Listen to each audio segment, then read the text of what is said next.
अगर आप south Indian movies देखना पसंद करते हैं तो कुछ ही दिन पहले नेटफ्लिक्स पर एक नई फिल्म रिलीज हुई है जिसका की नाम है कारा। ये फिल्म मैं देख चुका हूँ। फिल्म मुझे देखने में कैसी लगी है सब डिटेल्स मैं आपको इस वीडियो में बताऊंगा। तो फिल्म के बारे में मैं आपको शॉर्ट में एक्सप्लेन कर देता हूँ। ये कारा मूवी जो है वो एक तमिल भाषा की मूवी है जो कि हिंदी भाषा में भी अवेलेबल है। ये मूवी की जो कहानी है वो कारासामी नाम के एक लड़के के ऊपर बताई गई है जो कि मतलब अपनी पुरानी जिंदगी में एक बहुत ही मतलब चोर बताया गया, एक बहुत ही खतरनाक चोर बताया गया है। साथ ही जब से इसकी शादी हो चुकी है कारासामी की, इसने चोरी करना छोड़ दिया है। अब ये अच्छा इंसान बन चुका है। अब अपनी ये पत्नी के साथ मतलब अच्छी जिंदगी बिता रहा है। बट ट्विस्ट मूवी में तब आता है जब ये कारासामी अपनी पत्नी के साथ अपने गांव जाता है अपने माँ बाप से मिलने के लिए। वहां जाके मतलब इसको अपने डैड की कहानी मालूम पड़ती है कि इसका जो पापा बताया गया है, कारासामी का पापा बताया गया है, उसने मतलब अपने खेत गिरवी रख के मतलब बैंक से इतना ज्यादा लोन ले लिया है। साथ ही वहीं बैंक वालों ने इसके पापा को मतलब बेवकूफ बना के थोड़ा जो लोन है वो मतलब इतना ज्यादा बढ़ा दिया है कि उस पे इतना ज्यादा कर्जा, इतना ज्यादा ब्याज लगा दिया है कि अब वो कर्जा और ब्याज जो है वो उसका पापा पूरा नहीं कर पा रहा है, जिससे कि बैंक जो है जल्द से जल्द इनका खेत जो है वो हड़प सकता है। तो ऐसी कहानी मतलब ये कारासामी को अपने बाप की पता चलती है। वही वो बैंक वालों की भी एक कहानी बताई गई है। मतलब जो बैंक से इसके डैड ने कर्जा लिया था उसी बैंक से गांव के सभी लोग जो है वो बाकी सभी लोग खेत गिरवी रख के लोन लेते हैं। तो वही वो लोगों की भी कहानी बताई गई है। मतलब वो बैंक जो है लोगों को इतना ज्यादा पागल और बेवकूफ बनाता है कि मतलब वो लोगों को ऐसा समझता है कि लोग थोड़ी ना इस पे लिखा हुआ कुछ कागज वो सब पढ़ने वाले हैं। हम लोग इस पे कौन से चार्जेस लगाने वाले हैं ये लोन के ऊपर, ये चार्जेस वो चार्जेस, इतने सारे चार्जेस जो है वो बैंक लोन के ऊपर लगाता है, जिससे कि ब्याज जो है वो इतना ज्यादा बढ़ जाता है कि गरीब लोग जो है वो चुका नहीं पाते और फिर बैंक वाले जो हैं उनका खेत हड़प लेते हैं। तो यही गरीब लोगों के साथ होते हुए दिखाया गया है मूवी में। और साथ ही वही ये कारासामी का जो डैड है इसी चीज से बहुत ज्यादा परेशान रहता है कि ये मेरे पूर्वजों का खेत है, मैंने इतने सालों से इसकी रक्षा, इसके सालों से मैं इसकी रक्षा कर रहा हूँ, इनका ख्याल रख रहा हूँ इनके खेतों का। वहीं अब बैंक वाले आके ये खेत को हड़प लेंगे, फिर मेरे पूर्वजों की जमीन मेरे हाथ से चली जाएगी। इसी चक्कर में ये कारासामी का जो बाप है वो बहुत ज्यादा परेशान रहता है। इसी टेंशन की वजह से एक दिन कारासामी का जो डैड है वो मर जाता है। बट मरने से पहले मतलब वो एक बट मरने से पहले उसकी एक आखिरी इच्छा वो मतलब बोलता है अपने परिवार से कि जब कभी भी मैं मरूं तो मेरे मरने के बाद मेरे शरीर को वहीं दफन करना खेतों में जहां पे मेरे पूर्वजों को शरीरों को दफन किया गया है, उनके ही बगल में मुझे दफन करना। तो ये कारासामी के बाप ने एक आखिरी इच्छा मांगी थी मरने से पहले। तो वही मरने के अब मरने के बाद कारासामी जो है वो अपने बाप की आखिरी इच्छा का मान रख रहा है। उनका अंतिम संस्कार करने खेत में जा ही रहा होता है जैसा उन्होंने कहा था कि उनके पूर्वजों के बगल में ही उनका शरीर दफनाए।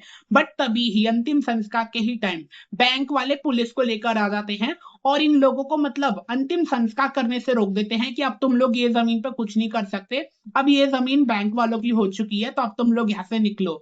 तो वहीं अब कारासामी जो है उसने अपने डैड का अंतिम संस्कार भी नहीं किया है। वो आखिर किस तरीके से अपने डैड की आखिरी इच्छा का मान रखता है, ये कहानी जो है वो पूरी फिल्म में कंटिन्यू करी जाती है एंडिंग तक।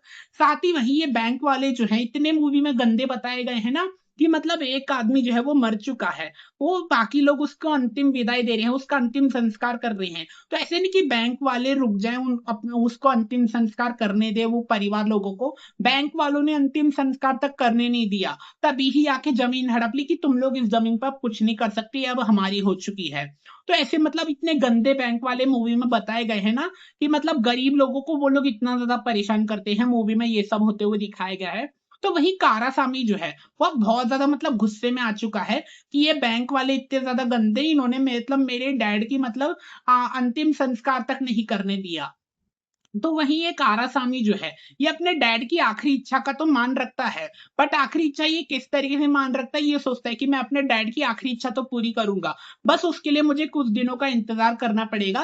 कि अपने डैड की जो लाश रहती है उसको मतलब सरकार के यहाँ पे छोड़ देता है कि जैसे कि इनका कोई भी नहीं है, मतलब सरकारी लोग जैसे रोड पे पड़ी हुई जो लाश रहती है ना, जिनकी कोई भी परिवार नहीं होता, लावारिस रहते हैं, ऐसी प्लानिंग बना के अपने डैड की जो लाश रहती है उनको मतलब सरकारी हॉस्पिटल में ले जाता है कि मैं कुछ दिनों के बाद इनको आके वापस ले जाऊंगा जैसे ही मुझे खेत मिल जाएंगे वापस।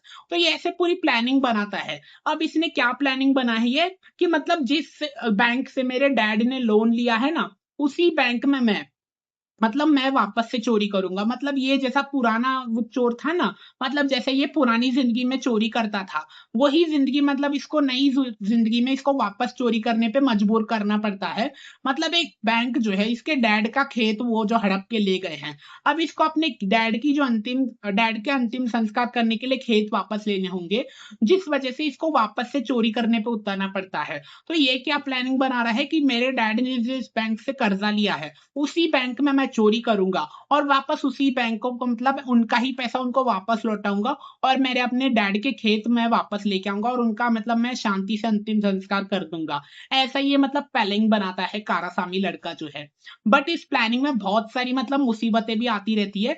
मतलब बैंक जहां पे पैसा रखता है वो मतलब बहुत ही ज्यादा सिक्योरिटी वाला एरिया रहता है, बहुत ही मतलब लोखंड वाला लॉकर, हाईफाई कैमरा रहते हैं और काफी ज्यादा सिक्योरिटी रहती है। तो मतलब पैसा चुराना तो नामुमकिन हो जाता है ये कारासामी के लिए। फिर भी ये हार नहीं मानता, कि मतलब ये सोच लेता है कि मुझे मेरे डैड की जो आखिरी इच्छा है उसका तो मान रखना ही होगा। मैं अपने डैड को उनके पूर्वज जहां दफन है उनके ही बगल में दफनाऊंगा और उन्हीं के खेत में दफन करूंगा। तो ये कारासामी आखिर किस तरीके से अपने डैड की आखिरी इच्छा का मान रखता है, अपने डैड की आखिरी इच्छा को किस तरीके से पूरा करता है, क्या ये कारासामी अपने डैड के खेत जो है वो बैंक वालों से वापस ले भी पाएगा या फिर नहीं। और साथ ही अगर चोरी कर भी ली इसने अगर बैंक में, तो फिर चोरी करने के बाद पुलिस इसको पकड़ के ले जाएगी, फिर अंतिम संस्कार आखिर कौन करेगा इसके डैड का। ये सब चक्करों से आखिर कारासामी किस तरीके से बच पाता है, ये सब जानना मूवी में काफी ज्यादा इंटरेस्टिंग हो जाता है। मूवी की स्टोरी काफी ज्यादा अच्छी है। साथ ही कास्ट की परफॉर्मेंस की बात करूं तो सबसे अच्छी परफॉर्मेंस है ना मुझे धनुष की ही लगी, और किसी कैरेक्टर का तो मुझे नाम नहीं पता, तो सिर्फ धनुष का ही नाम पता है। तो इनकी परफॉर्मेंस मुझे देखने में काफी ज्यादा अच्छी लगी। साथ ही वहीं इनकी मैंने एक और बहुत सारी पहले नेटफ्लिक्स पर मूवी देखी है, जो कि मतलब अब धनुष आकर अच्छी मूवी बनाने लगे हैं। कुछ साल पहले इनकी मैंने सर मूवी देखी थी, जो कि मुझे देखने में काफी ज्यादा अच्छी लगी थी। और कुछ महीनों पहले मैंने इनकी इडली कढ़ाई मूवी देखी थी, वो भी मुझे देखने में काफी ज्यादा अच्छी लगी थी। मतलब अब आकर धनुष जो है वो ऐसी टाइप की मूवी बनाने लगे ना, कि जिनकी कहानी तो अच्छी होती है, साथ ही मतलब वो मूवी देखते समय मतलब है ना रोने के जैसा सीन हो जाता है, इतनी ज्यादा इमोशनल कहानी बन जाती है सीरीज फिल्म की एंडिंग तक। तो मेरे लिए तो ये जो कारा मूवी जो है वो एक अच्छी फैमिली ड्रामा इमोशनल मूवी रहेगी। फैमिली के साथ देखने के लिए एक अच्छी मूवी रहेगी ये कारा मूवी जो है। कोई भी अडल्ट कंटेंट नहीं है, ना ही कोई वल्गर लैंग्वेज यूज हुई है। फैमिली बच्चों के साथ देखने के लिए एकदम परफेक्ट मूवी रहेगी ये कारा। अगर आप कारा मूवी देख चुके हैं, जो कि नेटफ्लिक्स पर कुछ दिन पहले ही रिलीज हुई है, तो कमेंट करके जरूर बताइएगा आपको ये मूवी कैसी लगी। मेरे लिए तो ये ना अभी जो नई नई मूवी रिलीज हुई है, उसमें तो अभी तक की ये मतलब बेस्ट साउथ इंडियन मूवी लगी है मुझे। स्टोरी, कास्ट की परफॉर्मेंस सब अच्छी है मूवी में। बस क्या मूवी में ना मुझे एक चीज मतलब अजीब सी लगी, मूवी की एंडिंग थोड़ी सी कंफ्यूजिंग लगी मुझे देखने में। मतलब एंडिंग में कैसा बताया गया है कि बहुत सारी जगहों पे चोरी हुई है बैंक की अलग अलग ब्रांच में, तो वो सभी चोरी कौन कर रहा है, कैसे कर रहा है, ये सब देखने में थोड़ा कंफ्यूजिंग सा लग सकता है। बस यही चीज बोलना चाहूंगा, बाकी मूवी में सब कुछ अच्छा है। कहानी अच्छी है, एक इमोशनल टच मूवी को अच्छा दे के रखा है। गरीबों की कहानी को बहुत अच्छे से एक्सप्लेन किया गया है कि बैंक वाले गरीबों को किस तरीके से लूटते हैं, ये सब बहुत अच्छे से बताया गया है मूवी में। और आखिर एक बेटा जो है वो अपने डैड की आखिरी इच्छा का किस तरीके से मान रखता है, वो भी अच्छे से बताया गया है। तो मेरे लिए तो ये कारा मूवी जो है वो अब तक की सबसे बेस्ट साउथ इंडियन मूवी रहेगी। ये मतलब मई महीने की अब तक की बेस्ट साउथ इंडियन मूवी रहेगी, क्योंकि ये महीने तो अभी यही मूवी देखी है मैंने साउथ इंडियन की। तो चलिए मैं जाता हूँ कोई दूसरी मूवी देखने, बट आप जाने से पहले मेरे चैनल को सब्सक्राइब जरूर कर देना। मिलते हैं अगले रिव्यू के वीडियो में, तब तक के लिए गुड बाय।